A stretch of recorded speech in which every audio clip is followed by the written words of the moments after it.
Mike Craven, Dave Campbell's Texas Football, here with Texas Tech head coach Joey McGuire.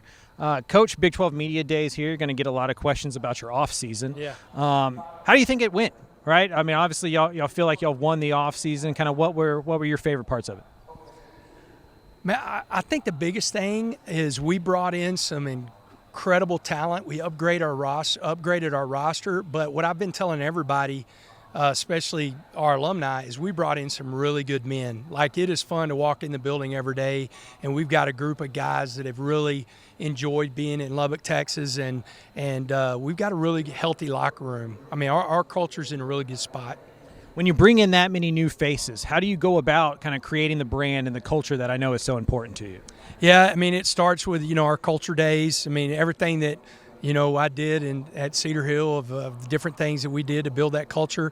But we added some things. One thing, like they'll do it Thursday. I won't be there, but Thursday we have 12 teams that are split up. We mix that team up every single week, and they go eat breakfast together somewhere at a breakfast spot around Lubbock, and just get away from the building and just kind of hang out and talk. The trainers are involved in that, the strength staff, the coaches. Right now everybody's on vacation, but if they're in town, and just trying to get them to talk more about just life than just football. Obviously, new facilities. I went out there in the spring. Incredible. Yeah. You ever get lost in there? I don't know if you've ever seen Spinal Tap, where they're just kind of like walking around the bowels. How much does that kind of help in recruiting and just being building a team in today's world? Yeah, it's been huge. First, I have been lost in there a couple of times. I've figured it out now of where to go, and but it's been huge in recruiting, because it's kind of like where we're at and where we need to be at the end of this year. But where we're at is you can't recruit us and say, well, they don't have good facilities. In fact, if you say our facilities are better than Tech's, the recruit's probably going to laugh at you, because we have the best facility in the country. And that's part of, I think, the success. We're sharing at the highest level of revenue share, and so you check that box. And so now it's let's go win on the field to make sure that we're checking that box. But, man, the facilities have been a game changer whenever it comes to recruiting. When NIL first came about, I feel like a lot of coaches worried about what it would do to the locker room and if some guys were making more money than others. With rev share here now, how do y'all balance that out? How do y'all address that? And how do you think the young guys kind of deal with the money in the locker room nowadays? I do think it's a constant thought that you have to have a good plan. I think, one, you have to be honest, and you have to be transparent, because you're going to get questions that you've never been asked before of why this guy's making this and that. I think, the one thing that we try to do is keep everything in black and white, but you're also talking about the potential, too, of one athlete versus the other.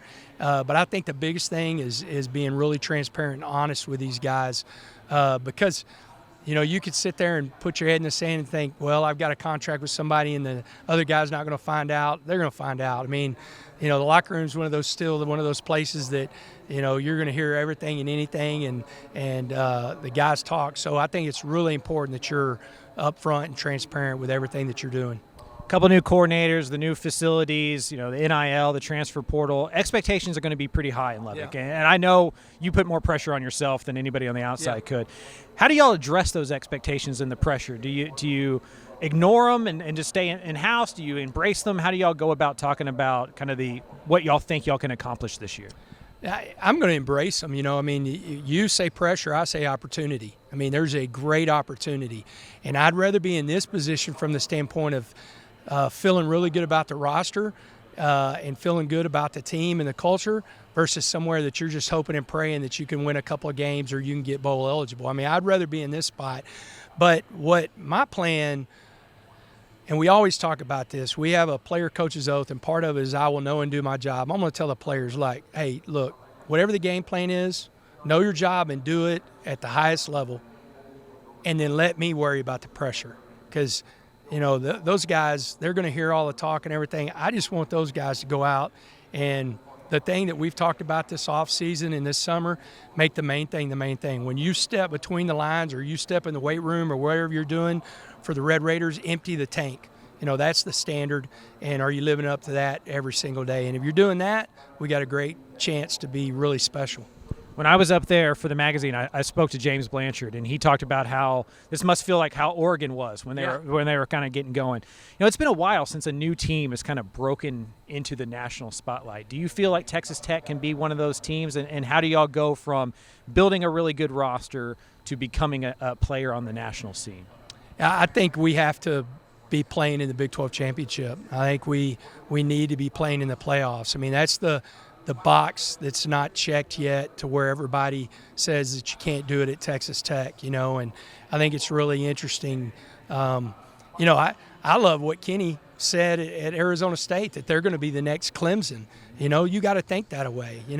I think the one thing that is exciting about this conference is the level of play that's going to happen on Saturdays, because if you look, and people talk about expectation and pressure, Arizona State's bringing back their whole team that won the Big 12, minus probably Scattaboo. I mean, so what do they look like and how do they respond? K-State, I mean, all Kleiman does is win, and he's won the Big 12, 2 years ago. TCU brings back a great offense. Baylor brings back a great offense. I mean, I promise you, Utah is going to bounce back.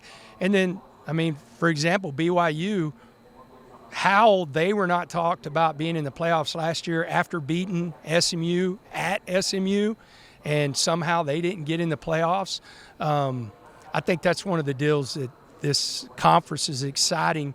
I think it's important that we win the non-conference games as a whole, and then we take care of business on the field. But I'm excited for the opportunity. Baron Morin's here. Got to ask you about his shoulder. Yeah. Kind of what's the update? Yeah, so he's healthy, man. He's had a great summer. He just got back from the Manning Passing Academy. They had high praises for him, and he feels really good. He'll tell you he hadn't felt like this since his senior year at Eastland and his freshman year at Texas Tech. You could tell a big difference the way he's moving around. We still He's making every throw. He has no limitations on the throws that he's making.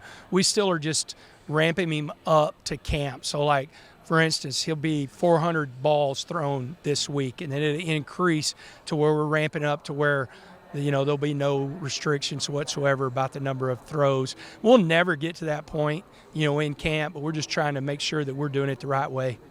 And then lastly, obviously a lot about the DFW area. Last year this was in Vegas, now it's in Dallas. How many people call you? How many people you got to turn down dinner when you're in DFW right now? Well, we go in and out, and so there's a few. What's crazy is it's been more and more, which is awesome, but the Red Raiders, the guys that I've got to know, the alumni, some of the boosters that live here in the Metroplex, but also work. I mean, we got a couple guys that work here, at the Star, and reaching out. And so it's exciting. I love being in here. I never got to coach in this building. I was supposed to in 2016, and we changed the venue. But I've been in here a lot, watching high school games and recruiting. And, man, I think it's such an awesome venue. All right, Coach. See you at coaching school. All right. Thank you. Yep.